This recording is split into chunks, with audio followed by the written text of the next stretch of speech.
यहूदियों के सलीब से नफरत करने की वजह फर्क थी। मेरे साथ देखिए इस्तिस्ना की किताब बाब नंबर 21 और आयत नंबर 23। इस्तिस्ना 21-23, बल्कि हम भी ये 22वीं आयत ही से पढ़ेंगे ताकि आपको पूरा कॉन्टेक्स्ट मिल जाए। इस्तिस्ना 21-22-23 में लिखा है, और अगर किसी ने कोई ऐसा गुनाह किया जिससे उसका कत्ल वाजिब हो और तू उसे मार कर दरख्त से टांग दे,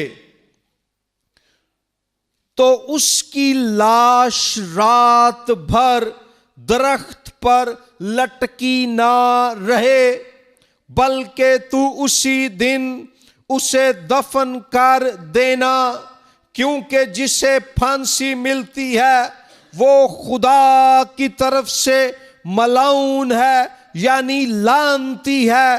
ता ना हो कि तू उस मुल्क को नापाक कर दे जिसे खुदावन तेरा खुदा तुझको मिरास के तौर पर देता है।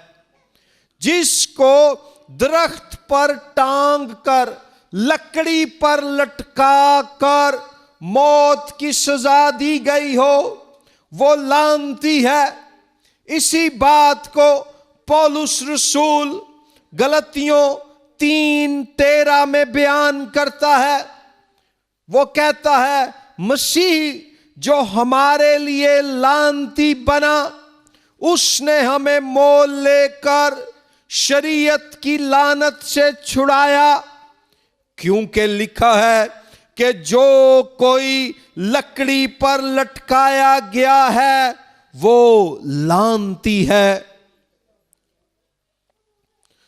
इसीलिए पहला कुरिन्थियों पहले बाब में हमने पढ़ा आयत नंबर 22 और 23 में कि मसीह मसलूब की मुनादी, सलीब का पैगाम यहूदियों के नजदीक ठोकर है। मतलब यह है कि जब यहूदियों को मसीही जाकर ये बताते कि हमारा मसीहा नजात दहिंदा यहूदियों का बादशाह यस्सु की सूरत में दुनिया में आ गया और सलीब पर मसलूब हुआ, सलीब पर जान दी, कुर्बानी दी, कफारा दिया, तो यहूदियों को ठोकर लगती, क्योंकि वो दरख्त, लकड़ी या सलीब में फर्क नहीं करते थे और ये कहते थे कि सलीब पर लटकाया जाने वाला शख्स तो लानती कहलाता है और तुम उसे बादशाह और नजात दहिंदा कह रहे हो। तुम गुमराह हो गए हो, तुम्हारा दिमाग चल गया है, तुम्हारी अकल बेकार हो गई है, तुम्हारी बातों से हमें ठोकर लगती है, हमें गुस्सा आता है, हमें नाराजगी का एहसास होता है, क्योंकि तुम गुमराही फैला रहे हो।